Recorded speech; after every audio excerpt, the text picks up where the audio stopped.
Hello friends, welcome to my Dipti blogs. এই রোডটির নাম ফুলার রোড। ঢাকা শহরের যে দু চারটে জায়গা আপনার মনে বিশেষভাবে জড়িয়ে থাকবে, ব্যামফিট ফুলারের স্মৃতিচারক ফুলার রোডটি তার মধ্যে অন্যতম। ফুলার রোড ঢাকা বিশ্ববিদ্যালয়ের একটি বিখ্যাত রাস্তা, যার নামকরণ করা হয়েছে ব্রিটিশ ভারতের বেঙ্গল প্রেসিডেন্সির প্রথম lieutenant governor sir Joseph Bampfylde ফুলারের নামে।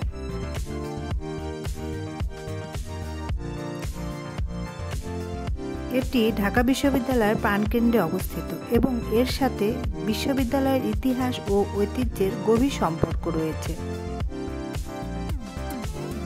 1905 সালে বঙ্গভঙ্গ হওয়ার পর স্যার ব্যামফিল্ড ফুলার পূর্ববঙ্গ ও আসাম প্রদেশের লেফটেন্যান্ট গভর্নর নিযুক্ত হন। বঙ্গভঙ্গ রোধের দাবিতে যখন হিন্দু সম্প্রদায় বিক্ষোভ করে, তখন ফুলার তাদের ওপর দমন ও নিপীড়ন চালায়। পরবর্তীতে এই এলাকার একটি গুরুত্বপূর্ণ রাস্তার নামকরণ করা হয় ফুলার রোডের নামে। ফুলার রোডে সলিমুল্লাহ মুসলিম হল, জগন্নাথ হল এবং বুয়েটের কাছাকাছি অবস্থিত স্বাধীনতা সংগ্রাম নামক একটি বিখ্যাত ভাস্কর্য অবস্থিত। ভাস্কর শামীম শিকদার 1988 সালে এই ভাস্কর্যটির নির্মাণ কাজ শুরু করেন।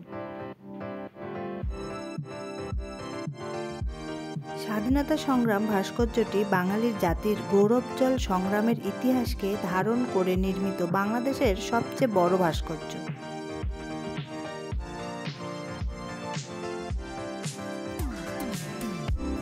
মূল ভাস্কর্য স্বাধীনতা সংগ্রামকে ঘিরে রয়েছে দেশ বিদেশের শতাধিক কবি, সাহিত্যিক, শিক্ষাবিদ, সমাজ সংস্কারক, বিপ্লবী, রাজনীতিক, বিজ্ঞানীর আবক্ষ মোট 116টি ভাস্কর্য।